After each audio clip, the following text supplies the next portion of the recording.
عن أبي ذر رضي الله عنه قال আবু যার রাদিয়াল্লাহু আনহু বিশিষ্ট সাহাবী তিনি বলেন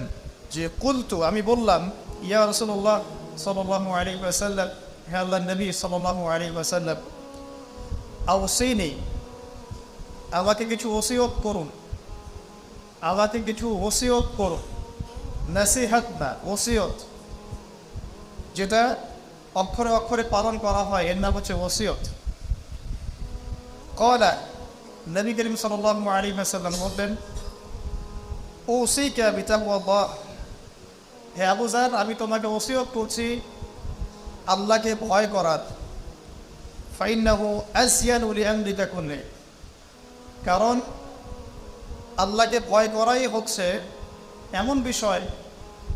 যা তোমার প্রত্যেকটা কাজকে সুন্দর করে দেবে চাও কুলতু আবু যার রাদিয়াল্লাহু আনহু বলছেন আমি বললাম জিদনি ইয়া রাসূলুল্লাহ আমার জন্য আরো বাড়িয়ে দিন হে আল্লাহর রাসূল আরো কিছু বলুন ক্বালা নবী সাল্লাল্লাহু আলাইহি ওয়াসাল্লাম বললেন আলাইকা বিতিলাওয়াতিল কুরআন আলাইকা বিতিলাওয়াতিল কুরআন তোমার উপরে কোরআন তেলাওয়াতকে অবধারিত করে নাও ওয়া যিকরিল্লাহি আযজা ওয়া জাল এবং আল্লাহ রাব্বুল আলামিনের জিকির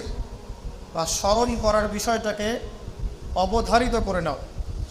ফাইন্নাহু যিকরুল্লাহি ফিস সামা কারণ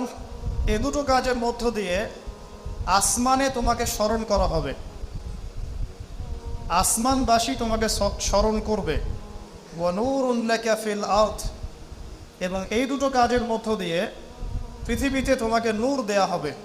আল্লাহর পক্ষ থেকে নূর বা আলো দেয়া হবে কুলতু আবু যার রাদিয়াল্লাহু আনহু বলছেন আমি বললাম জিদনি ইয়া রাসূলুল্লাহ আমার জন্য আরো বাড়িয়ে দিন হে আল্লাহর রাসূল সাল্লাল্লাহু আলাইহি ওয়াসাল্লাম তিনি বলছেন ক্বালা আলাইকা আলাইকা বিতুলিস সামতি তোমার উপর